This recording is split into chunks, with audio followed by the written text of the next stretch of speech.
You're listening to Keith Engle, the host of TGI Sports Talk on the National Streaming Sports Roku channel. Football season is here, and SeatGeek is my go-to for buying tickets. Now with SeatGeek, every single ticket is backed with their buyer guarantee. We've all had plans change, and when you can't make it to the big game, SeatGeek has you covered. They're the only ticketer that allows you to return your tickets ahead of the event for credit with SeatGeek swaps. So when things come up, I know that my tickets won't go to waste. So what are you waiting for? Download the SeatGeek app to maximize your possibilities and shop live events with confidence. Good afternoon, everybody. Keith Engle here for TGI Sports Talks MLB update. How's everybody doing today? Kind of in a little bit of a lull before spring training. We had a few signings. Max Scherzer signed with the Blue Jays. You know, Blue Jays find a way to come away with Alonso. They could be competitive again. I want to welcome everybody watching today on Facebook, on YouTube, on Twitter or X, whatever you prefer to call it. Watching on National Streaming Sports Roku channel. We're live as always there. Great content there. Thank all the groups that allow me to share. John Gonzalez at the Sports Authorities, Greg Rawlings at America's Pastime, the Love for Baseball, Flo and the Gang over at Bottom Line Sports, Let's Talk Sports. Ken Krause and at Golf Bud, Sports of All Sorts, and of course, many more. Sorry, I'm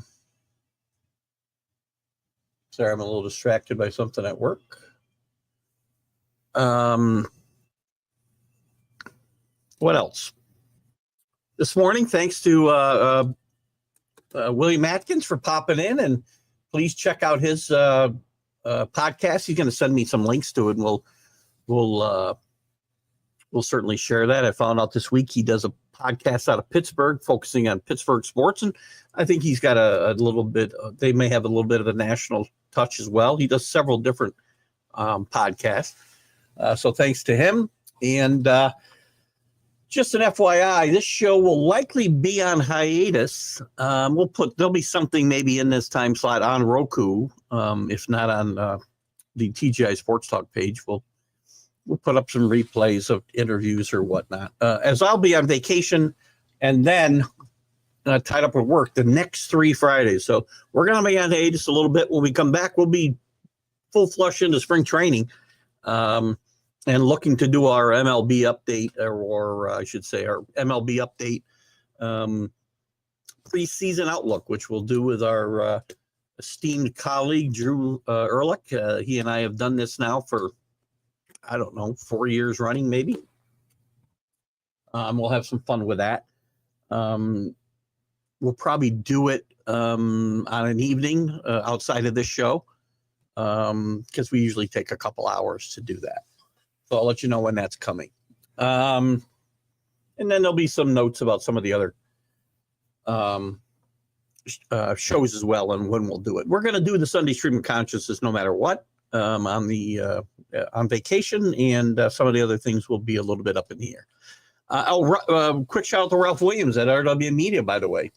Not to forget his great stuff, especially the Sports Corner he does every Tuesday from 4 to 6 p.m. Eastern with Smoke and Jim Frazier. Good stuff. I've guested on that show several times and had some fun doing it. Good afternoon. Speaking of Drew, there he is now. As I said, we'll be on. Sorry, Drew, we're not going to be able to fill in your Friday afternoon the next few weeks as I am on vacation. I mean, I could try to do. We drop in and do a show.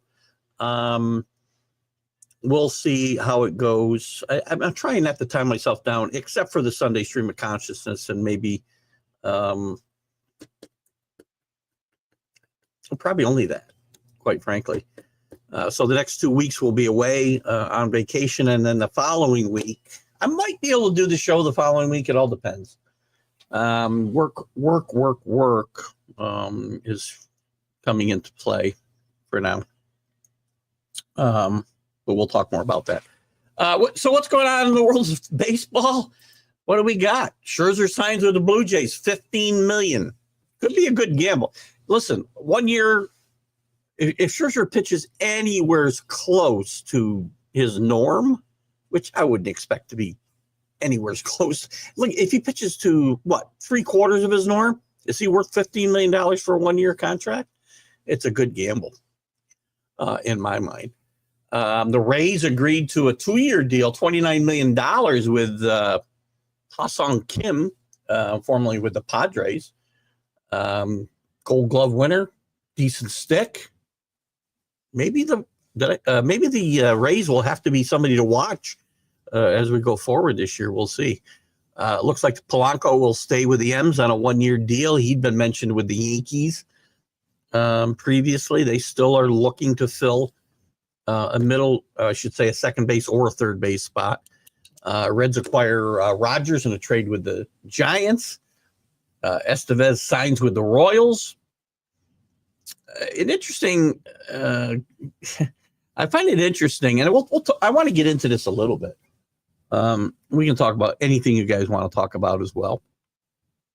But the Dodgers, we know what they've been on, the spending spree they've been on the last couple of years. I mean, I believe they've outspent everybody. I believe they've been over the luxury cap by close to $100 million plus. And that number could be off a little bit, but they've also got north of $1.3 billion in deferred salaries. And Hal Steinbrenner has said, we can't keep up. And I know that there was a lot of, when free agency first started in the 70s and into the 80s, and George didn't always spend money wisely, by the way, in those days. People think he did. When George was just spending money ridiculously on free agents, they didn't win. Yeah, he brought in Reggie and they won two World Series. Some of the other people they signed, it didn't work out. Don Gullett didn't work out. Got hurt. There's been a bunch of them. Through the 80s when they were terrible, early 80s especially, he didn't spend that money well. Steve Kemp, Ken Griffey, I mean, these guys were okay, but he overspent. And I really don't think they were doing anything on a level what the Dodgers have done recently. And I don't mean to I'm not picking on the Dodgers. Again, they're playing within the rules. As I said with the Yankees, if you're playing, or anybody, if you're playing within the rules, that's fine. I do feel they're kind of finding a loophole in the rules, but that's just me. Miss for those Fridays, maybe I'll text you at that time anyway. Feel free. I can't get text. You have to do it on Facebook. Yes, Tommy Kahnle leaves the Yankees for, I want to say, the third time. Shaker native, local here in upstate New York. Shaker graduate. Shaker High. I believe it's the third time now he's left the Yankees and signs with the Tigers. Tommy Kahnle's okay. But Tommy Kahnle's been, to me, a guy up and down, up and down. He's hurt a lot.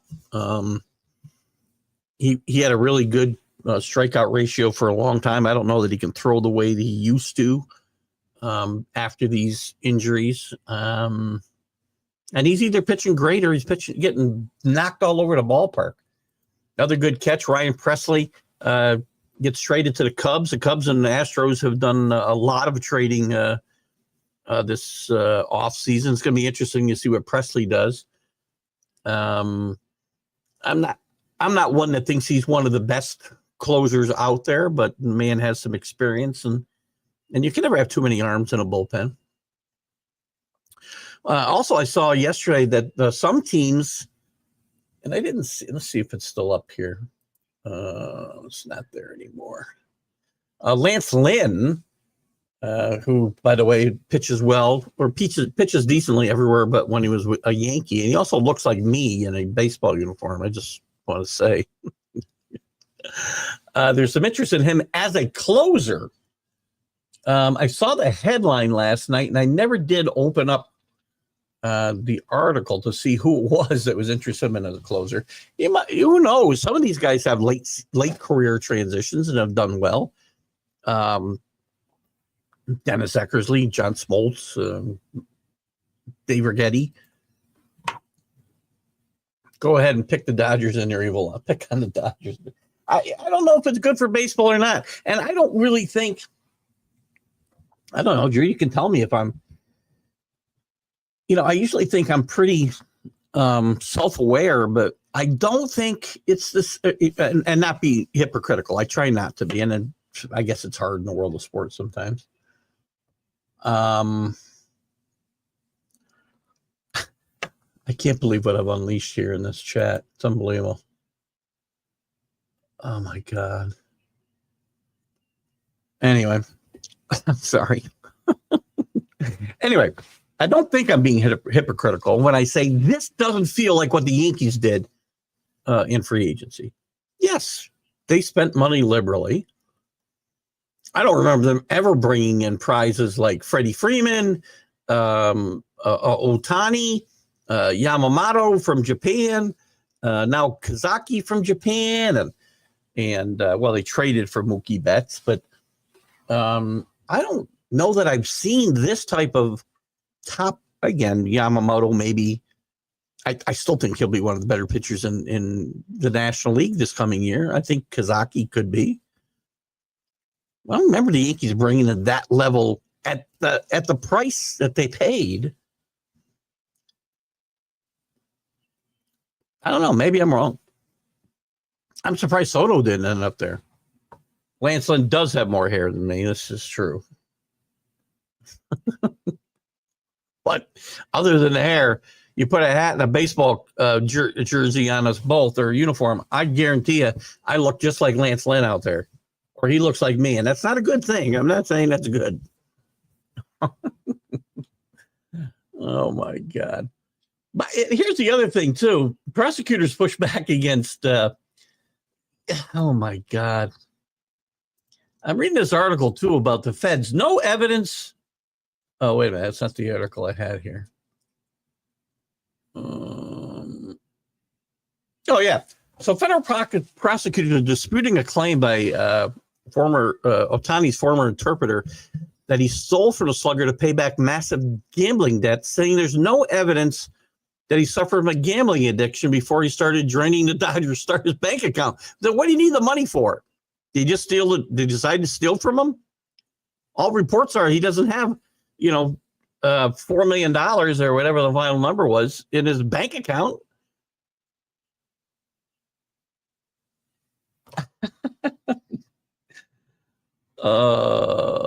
Prosecutors contend he did not accumulate tremendous debt that forced him to steal from Otani the debt. But there's also evidence showing that he had bets ranging from $5 to $1,400 on NBA, NHL, soccer, and college baseball games. And I'd still be shocked, by the way, if we don't find out he bet on baseball. Now, to me, and that's not a reflection on Otani in any way, shape, or form. People want to color Otani into this picture. He's just stupid. I mean, he's not, I don't think he was in any way involved in any gambling issues. He was stupid with his money and who could get access to it. But you're going to have a hard time telling me, and somewhere we're going to find some evidence. I would be shocked at some point. He did it under assumed name. He did it, whatever. He didn't bet on baseball. If you're that far in debt, as it's been alleged he was, you're not the place you can get the most information. You're not going to take advantage of that. Believe me. If you're that addicted, and he says he wasn't, but every story I've read up until now is this guy had a serious gambling problem. And if you're looking to get out from under, you're going to go where you have the most information. And all he has to do is sit there and listen. You know who the Dodgers are playing, who they're not playing, who's playing well, who's not playing well, who's hurt, who they won't play that night, who they won't pitch that night, whatever. You're not going to make use of that information if you're in the situation this guy's in. We're going to find out more. Yates, Taryn, Scott, Phillips, Vizia, Kopech is a ridiculous bullpen. There is no defined closer in that group for sure. Yates might be. I would say Scott. Wouldn't you say Tanner Scott? Again, maybe they won't define a closer. And this is great. This is what you want. If I'm building a bullpen, I want guys because my stoppers need to come in when I need them. Right? And maybe you don't need, I'm not a big fan of the defined closer role, right? Where you don't come in and you come in with nobody on and nobody out in the ninth inning. It's the easiest freaking saver you can get.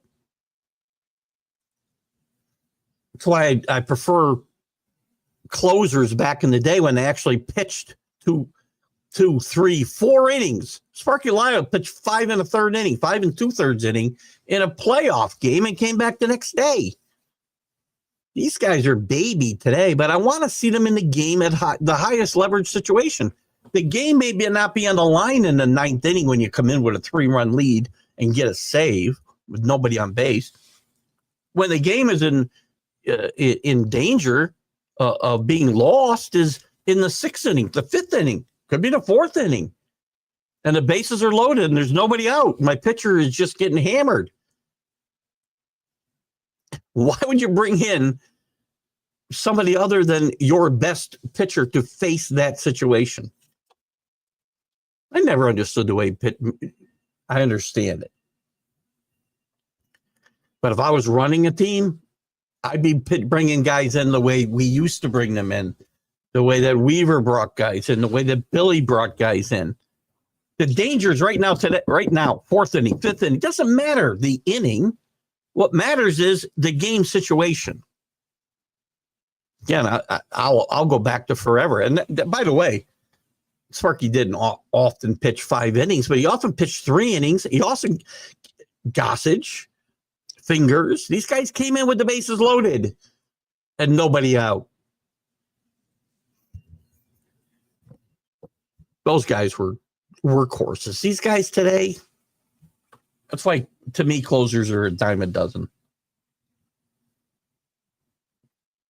And I'm labeling one of my favorite players, Mo Rivera, the same way. But, Mo would get some 2-inning saves. But I'll bet you I can count on 2 hands, well, maybe 3, the times Mo came in the middle of innings with men in scoring position. Just not the way we've managed closers in the last, 30 years. Thank you, Tony La Russa. Chris F. Grave is with us. Where have you been, my friend? I hope you're well. I hope everything's okay in Canada and you're not freezing your butt off or snowed in. We're going to get a little bit of snow tonight here. But it's great to see you, Chris.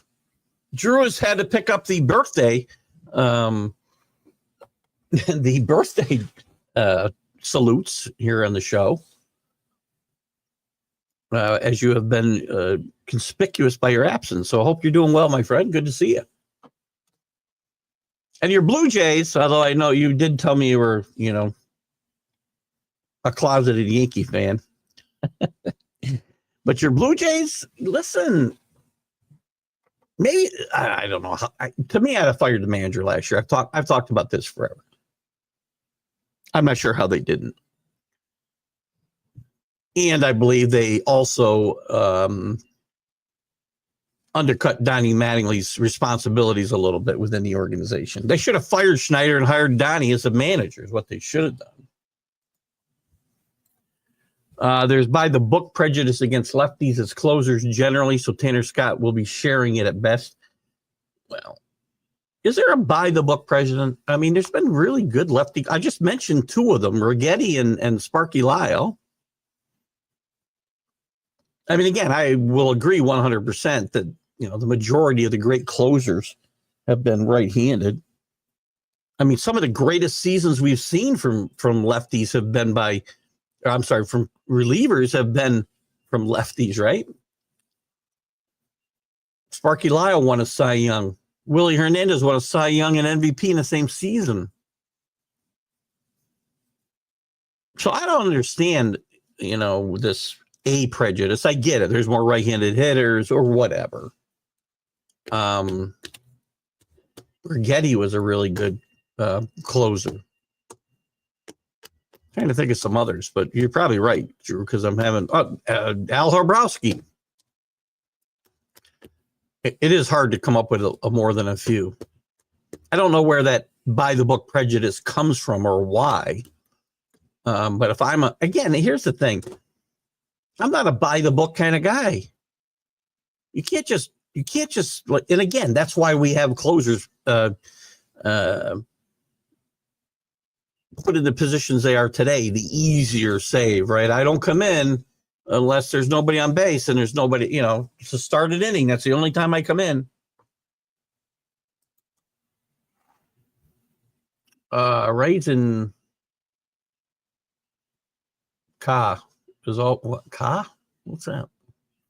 As always, we're among the first not to have a defined closer and bring in your best reliever in the tightest situations. Oh, Cash, I think you probably mean. They weren't among the first. We did this years ago. Maybe the first in this generation. But again, Billy did it in the 60s and 70s. Well, 70s anyway. 80s. Earl Weaver would do it. Sparky Anderson would do it. Again, that's not a new thing. So I wouldn't say it's among the first not to have a defined closer and bring in your best reliever in the tightest situation. Well, maybe to have those two things, I guess, Drew. I mean, I would say between Sparky and Rays and Cash would be, he might be the first guy of this generation of managers to do it. And part of this, and by the way, it's not just the managers. This again, because front offices are scripting games. Again, not in the sense that people think games are scripted, by the way. I mean, the fact that, we use people in defined roles, right? Not just closer. I mean, it's ridiculous that, my pitcher we talked about starting pitching, right? And they pitch 5 innings, 6 innings. Somebody mentioned this morning, I think Jack Hirsch talked about 100 pitches and pitchers come out with 100's a lot today. But that's not even that. That's just part of the problem because now I got my 6th inning guy, my 7th inning guy, my 8th inning guy, and I got my 9th inning guy. Well, my 7th inning guy might get the side out on 3 pitches, 5 pitches, or strike out the side, and we take him out because his job isn't to pitch the 8th inning. And Cash does some of that, by the way. They all do that. We don't worry about what the situation is. We just fill a role. They all do that today. It's frustrating as hell. Chris, Matt Shoemaker's last season in Toronto, I thought you had a diamond in the rough. Chris, I missed your input. I don't even remember Matt Shoemaker. Chris has one, and I did task him with this, by the way. And Chris has done this very well. Give me guys that I just can't remember. Matt Shoemaker. I should remember Matt Shoemaker. No saves, but he did pitch quite a bit in the majors with the Angels mostly. He had most of his success. Up and down. Never a closer. But he had some competent seasons in LA. 3.26.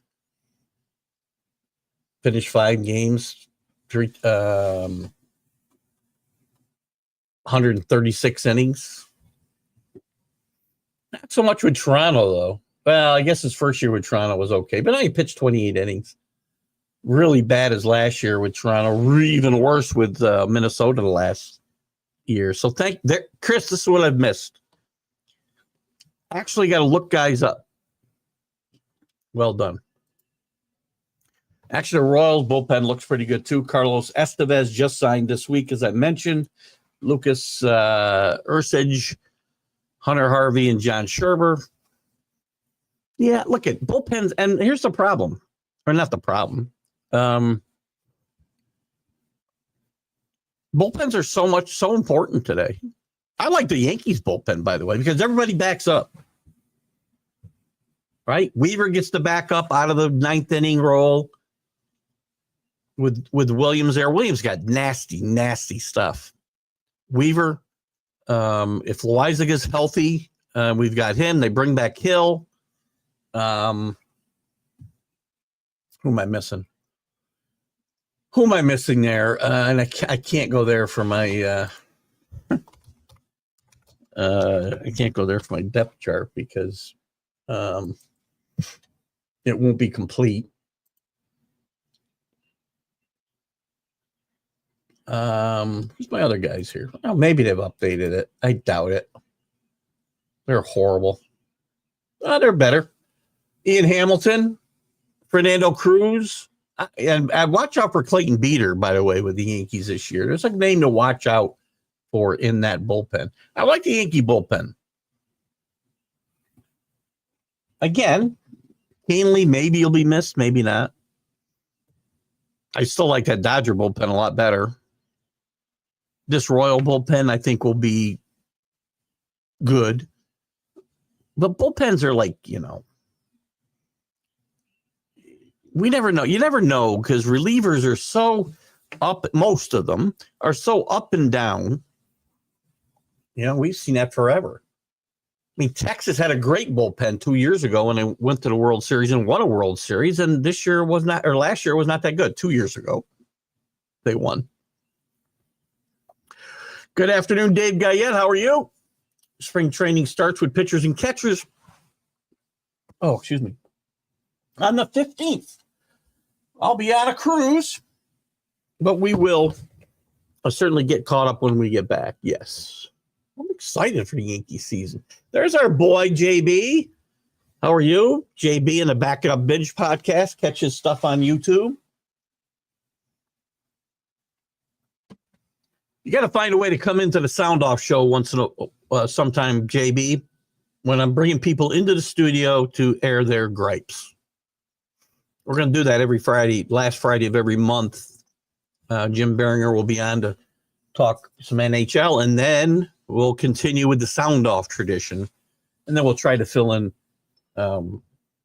We could have Sound Off, I guess, more than once a month, depending on interviews, which we're not going to have any new interviews scheduled till I get back. So I got a few people to reach out to, and I might, before I go on vacation, and try to schedule them for when I'm out.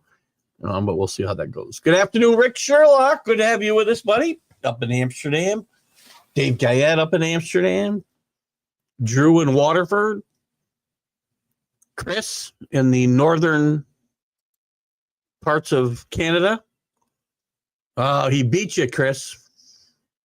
Quite a day for birthdays.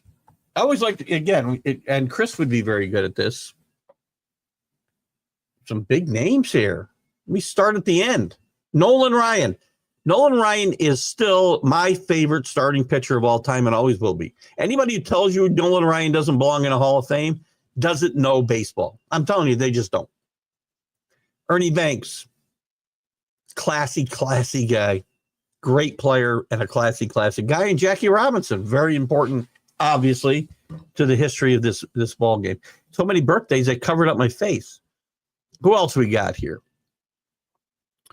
Zach Neto, Cole Irvin, Alex Claudio, Tyler Kinley. I don't know all these guys. Heredia, I remember, obviously. Lestelle, I remember. Thilbar, Josh Johnson, Brad Thompson.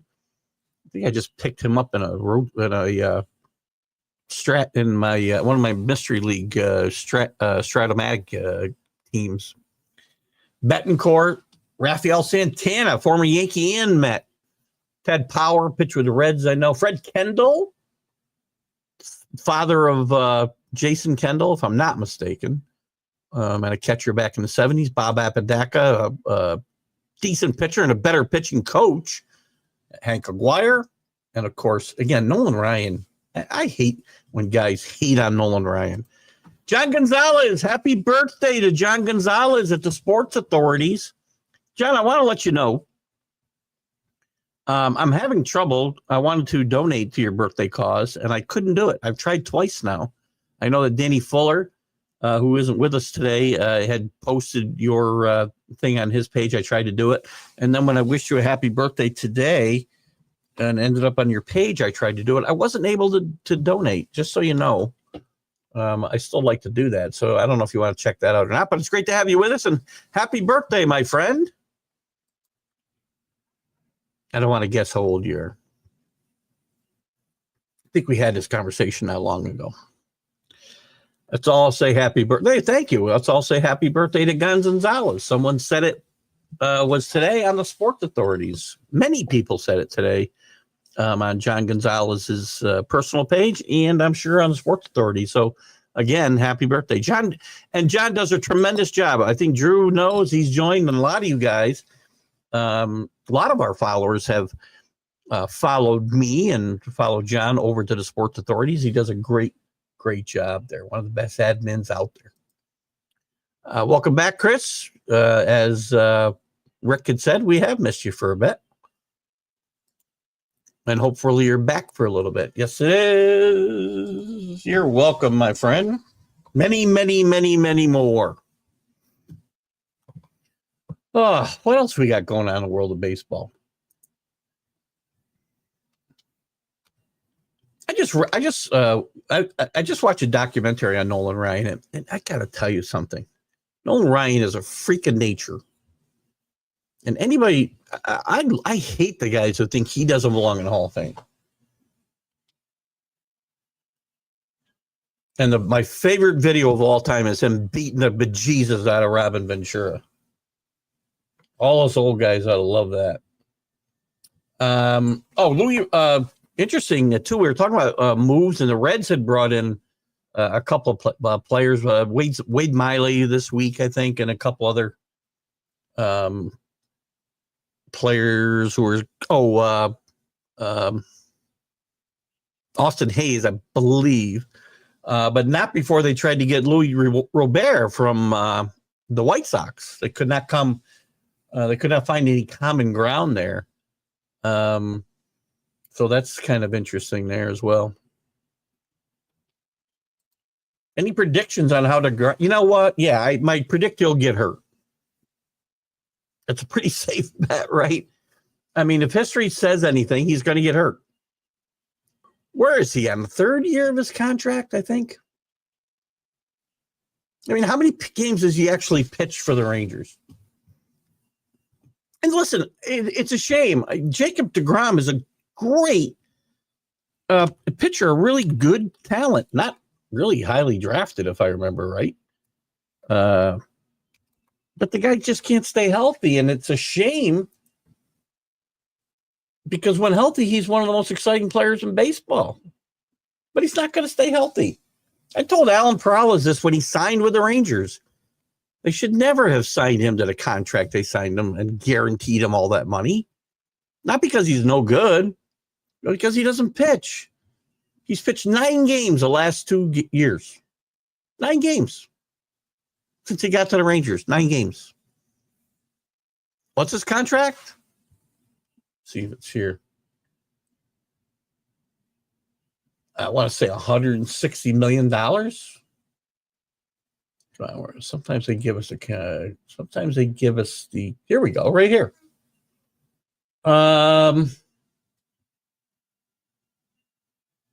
So he's making this year, he'll make $40 million, by the way. He's made $70 million the last 2 years to pitch 9 games. And he's guaranteed 3 more years at over $100 million. Well, $150 million if you count this coming year. He's pitched 9 games. How is that ever going to be a good deal for the Rangers? And I mean, it isn't like they didn't know this could happen. Where did I go back to his stats here? Got to scroll all the way back up to the top. He pitched 11 games a year before they signed him. 15 a year before that, 12 a year before that. He hadn't pitched a full season in 3. It took him 3 seasons to pitch what would normally be a full season.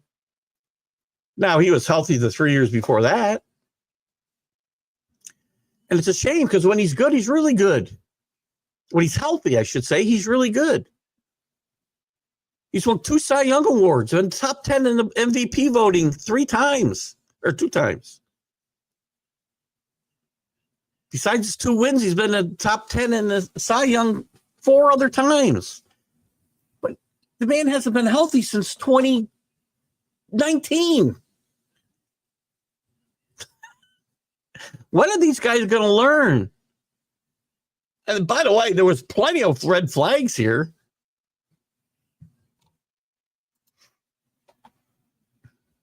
A ton of players you can predict to get hurt. Cole amongst them. Listen, Cole has been, that's not fair. Cole got hurt last year. When has Garrett Cole been hurt? For a significant period of time. I'm going to dispute that right now. And let's just see if I could be wrong, Drew, because my memory is wanes. All right. Like the last 3 years before last year, he started 30 games at least every single year. He's pitched, except for the COVID year, he started 30 games every year since 2017. Now, you can say he's going to be 34 years old, and last year he got hurt. Chances are he's going to get hurt. There's no way you're going to tell me Cole has as good a chance of getting hurt as DeGrom, because that's just not even close to being accurate. He never had an injury issue. He hadn't had any injury issues since 2016 before last year. That's 10 years, by the way, without injury issues. So I'm not sure. I really don't. You can tell me why you think that is. I mean, other than the fact that he's 34 now, or will be 34. I guess he is 34. He'll be 34 at some point this year. How old is he? Is he 34 yet? He'll be 34 in, he turned 34, I guess, in September. I don't see it. And again, it's hard. I can't make that jump from DeGrom to Cole as far as injuries. And there's a lot of guys I can predict will get hurt before Cole. And that's not to say he won't get hurt. He could very easily. He had what I was afraid the injury was worse than it was worse than what it was made out to be when he had it last spring. And Garrett Cole, by the way, for his age 33 season, didn't pitch badly when he pitched. And as bad as he was, he still pitched 17, or as hurt as he was, he still started 17 games, which is 6 times almost what DeGrom pitched. That's more than he's pitched in 2 years, almost 3 years. Like you said, with Notre Dame in football, baseball's better when the Reds are a good team. Yeah, I mean, not the same way baseball's better when the Yankees are good or the Dodgers are good. Reds are historically, they're the first baseball team, right? Although we took away that distinction from them, having opening day all to themselves years ago because of greed of Major League Baseball. We can't have these traditions, right? But I would agree that we're better when the Reds are better just because of their history. But I would not say on the same level as the Yankees or Dodgers or even the Red Sox. But yeah, for the most part, Fried and Rodon are exactly no. Rondon is much more likely to get hurt than Cole. Everybody knows how I feel about Carlos Rondon. So you're not going to get me to defend him, that's for sure. My troll, and I told Matt, I can't remember. I would use Matt's last name if I could remember it. But I'm friends with him on Facebook somehow through, I don't know, a Yankee site and a Rangers site, New York Rangers site. The guy trolls me. He'll ask me questions just to get me into a freaking argument. He ought to be on the show. He'd win the Itch Award going away. And he started last night on, who I thought would win the Chiefs. Who I thought I would win the Super Bowl. And I thought better about responding to him at all.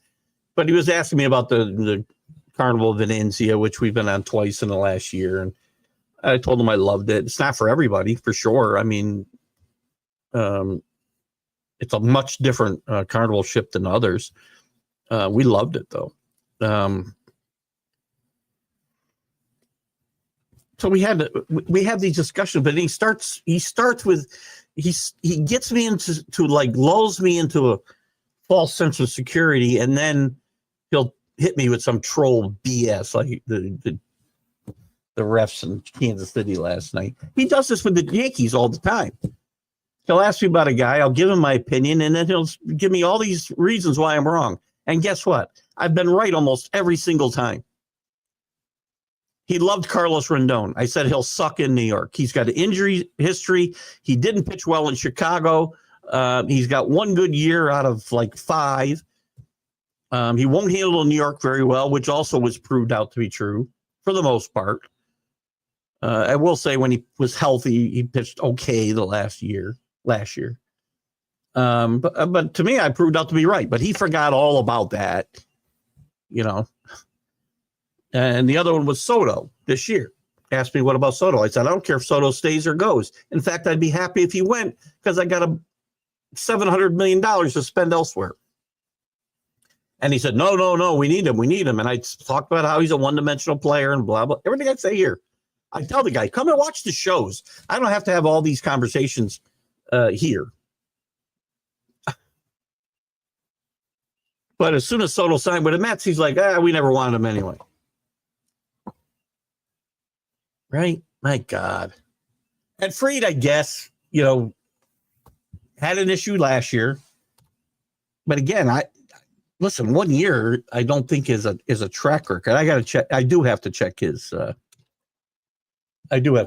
track record, though, Drew, because I don't know it off the top of my head. I had a pretty good feeling that Coles was good up until last year. Fried, actually, this year, sorry, it was 2 years ago that he got hurt. This year, he did not really get hurt. 2 years ago, he got hurt. Guess he had some injury issues. No, 2020, no, that was a COVID year. So he's got 2 years where he, 1 year actually, where he missed significant time since he became a full-time starter in 2019. That was 2 years ago. Last year, he pitched 174 innings, 29 games, 29 starts. Must have missed a little bit of time. Nothing major. When I'm talking about injury, I'm not talking about missing a couple of weeks and, 2 or 3 starts. I'm talking about Jacob deGrom injured. I might put Scherzer in that category, Drew. I mean, he's old and broken down the last 2 or 3 years. There's some history. I have not heard Dave, by the way, Ian Anderson from Shenandoah, another local grad, is a cousin of Dave Guyette, who is in Amsterdam. And has tried several times to get him on my show for me. We haven't done that yet, but let's just see if we have any news about Ian Anderson.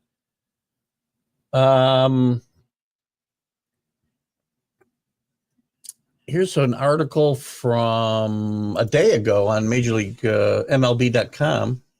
Is this a video? I don't want to see this. I don't want a video. It's October 20. Damn it, that's going to be the most recent thing, so I don't have time to look at it. Looks like Ken Schott was talking about it a couple of days ago on his podcast. Everything I hear, it's from August 2nd. So he was supposed to pitch a little bit last September. I don't believe that he did. Let me just double check that. Oh, wait, all I got to do is go backwards here, Keith. There we go. I don't think he pitched in the majors last year. No, he didn't pitch at all. He hasn't pitched at all since 2022. He was progressing, as far as I know, Rick, to getting healthy. Whether he's going to be able to break into that Braves rotation, I don't know. He was already a little bit out of favor with them in 2022 when he got hurt. He hasn't pitched nearly as well as he did his rookie season when he came up and threw six and pitched. Well, I shouldn't say his rookie season. I guess the next year would have been, because he only threw 32 innings, but he pitched great that in 2020 during COVID. Didn't do badly in his second year. He started 24 games, won 9, lost 5, with a 4.12 ERA and a 1.2 WHIP, which is not bad by today's standards. But he really slipped. He did win 10 games in 2022, but he slipped badly, especially with his WHIP, went all the way up to 1.5. So he was already out of favor with the Braves a bit before he tore his went through Tommy John surgery. So we'll see. I'll try to get more information on that. The expectation of the Braves may need Anderson at the start. Again, here's a guy, as I said, and I root for local guys like anybody else. Ian Anderson was struggling a bit before he got hurt. So there's no, and he's missed 2 full seasons. So there's no guarantees there at all. I always pull for the local kids too. I mean, look at, aren't that many that we get to root for. Try to think, who's the most successful pitcher that's come out of the local, by your guys' estimates? I go back to my days playing. There were 2 kids from Glens Falls that were really good. Dave LaPointe, who we actually played against, and David Paul. No, David LaPointe, I think, was trying to remember if David LaPointe or David Palmer. They both pitched for Saratoga and pitched very, very well and had really good major league careers. LaPointe's a little bit longer than David Palmer's. Palmer's was, I wouldn't say a great career. I mean, it was, look at, he can go to pitch. Any of us could put anybody down. We do it here a lot. We all put guys down, but not one of us have anywhere near the talent the guys we say suck have, right? So I just want to make clear that when I say these things, I understand. You know, David Palmer had some injury issues and never turned into a big star, but he pitched some big games with the Expos, I can tell you, when they were really getting good under Dick Williams. So they're the best 2 guys that I can remember coming out locally, pitcher-wise. Position-wise, geez, nobody's really made a huge impact. There was another kid from Glens Falls that played a few years ago. Didn't play a lot, but can't think of his name right now. I think he's out of baseball now. He's usually kind of a utility guy at best for the most part. And now you're over here. Brandon Drury. Let's see. We may have heard the last of him. I don't think Brandon did much last year. He's a guy, you know, who had a decent start to his career. The Yankees signed him to a free agent contract, and how come I can't find him? True.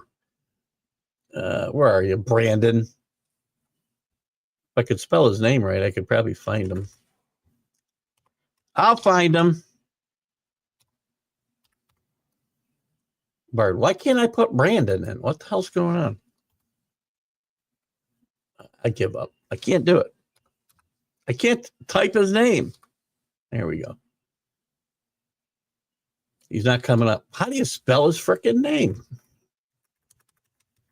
Did you spell it right? Because I didn't. There he is, Brandon Drury. You spelled it right, Chris. I didn't. So what did Drury do last year? You know, the Yankees, he came to the Yankees with really big expectations. It made him the starting third baseman when he got here, if you remember. And I believe that's when they benched if I got my timeline right, that's when they benched Andujar, who'd had a great season the season before. Holy Christ, that's all the way back in 2018. But last year, he played, he did have, is this right? He had 360 plate appearances last year, 4 homers, 15 RBIs. 2 years ago, not bad with the Angels, 26 and 83 ribbies, 262 at 803 OPS, but last year was 469. He's 32 years old. I'm guessing he could have one more run in him. The Yankees signed him off a really a decent season. He had he started with Arizona, had a couple of decent seasons, and the Yankees signed him, and he sucked. He got hurt right away. He batted about 170 for the Yankees. Braves have lost Fried, Morton, plus Strider is coming off his surgery, so Anderson, Gray, and Holmes may be needed at the outset, assuming they pitch well in the spring, and assuming they're healthy.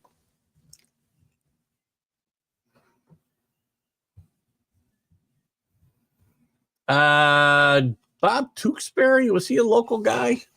I don't think he was upstate here, though, Drew. I don't know. Let's find out. I love finding these things out because sometimes I'm wrong. Pitched well with the Yankees when he came up. Pitched, but I think he had his best days, if I remember right, with the Cardinals. Brandon Drew, I'm sorry. Merrimack. He went to New Hampshire, Merrimack High School in Pennacook,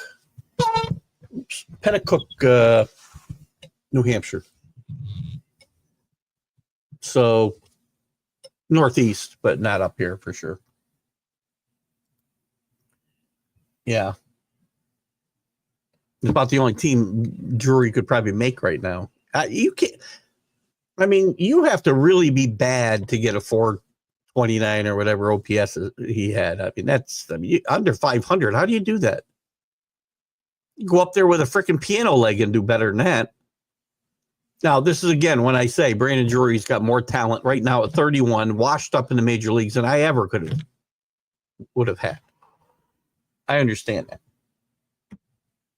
That's why I'm here behind this microphone. He's getting ready for spring training with the Angels.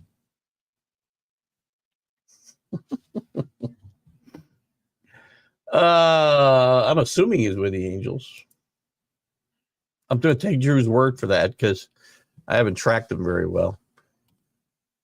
Drury's had some good years, though. He's one of those guys. I mean, he could have one more run in him, I guess.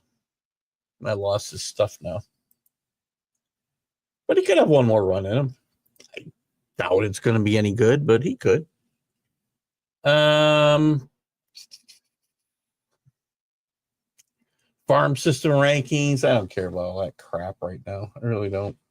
Where are we? 353. We're going to have to wrap it up pretty soon anyway. Numerous illnesses, a couple of them serious. I feel bad. I'm sorry. Now I feel bad. Not that bad, but I mean, again, I'm sorry. I'm sorry, Brandon.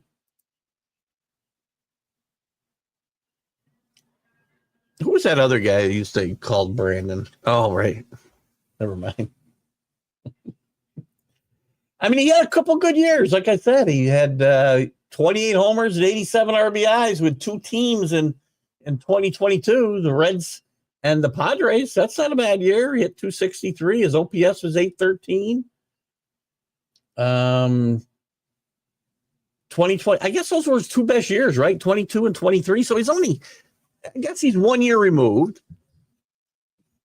from a decent season. So I guess he could come and produce for the Angels, right? I mean, who am I to say that he can't? Where do they have him? Do they have him anywhere on their depth chart, Drew? Let's find out. Angels depth chart. If I'm going to trust ESPN to be up to date. They don't even list him on the depth chart. That can't be good for Brandon's career, right? Yeah. No, we're not even listed on the depth chart. Now, I'm sure he's going to go to spring training with them. I don't know for sure. For his sake, I hope his career's not over. Sorry about the injuries or the illnesses. He's a free agent. There you go. That's why I couldn't find him on the depth chart, apparently. Thank you, Drew. The other guy's heading for which other guy? Which guy's that? Oh my God, that could be any of us, I think, right now, couldn't it? We're watching a show on HBO called The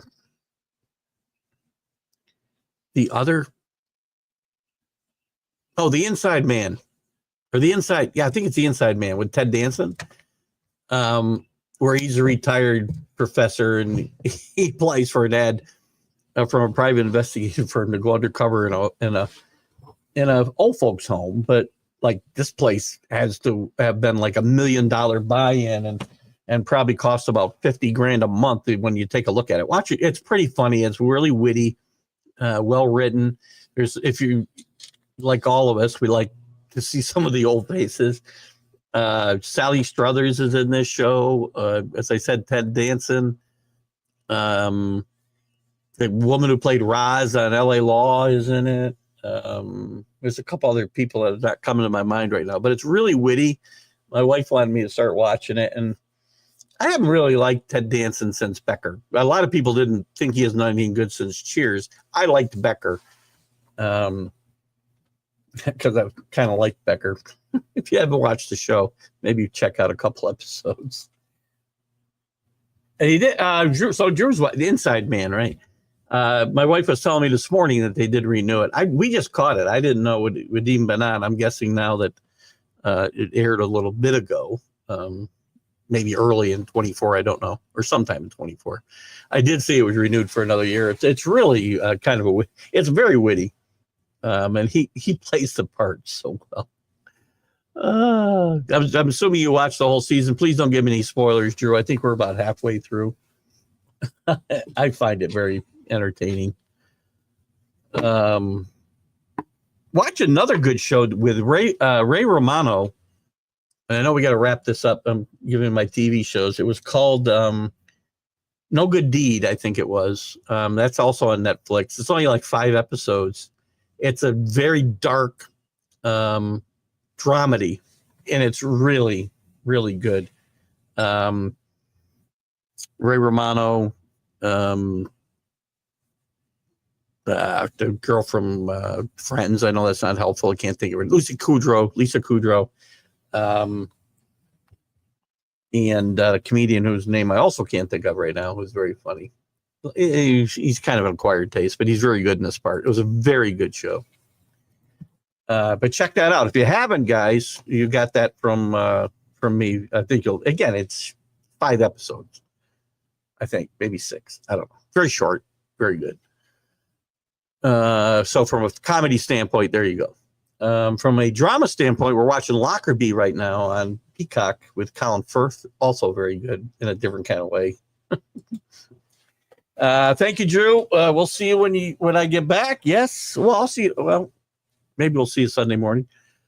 I'll see the rest of you on Sunday morning, and we'll be continuing the Sunday tradition, even on vacation. And this show, who knows? We'll try to do something, Drew. If I'm going to do it, I'll try to post something on Facebook so people know. But anyway, guys, have a great weekend. We'll see you Sunday with the Stream of Consciousness. I appreciate your guys' input as always. Chris, welcome back. Hope to see more of you. And guys, we'll see you later. Have a great Sunday or great Friday, great Saturday. See you Sunday. Bye-bye. Football season is here, and SeatGeek is my go-to for buying tickets. Now with SeatGeek, every single ticket is backed with their buyer guarantee. We've all had plans change, and when you can't make it to the big game, SeatGeek has you covered. They're the only ticketer that allows you to return your tickets ahead of the event for credit with SeatGeek swaps. So when things come up, I know that my tickets won't go to waste. So what are you waiting for? Download the SeatGeek app to maximize your possibilities and shop live events with confidence.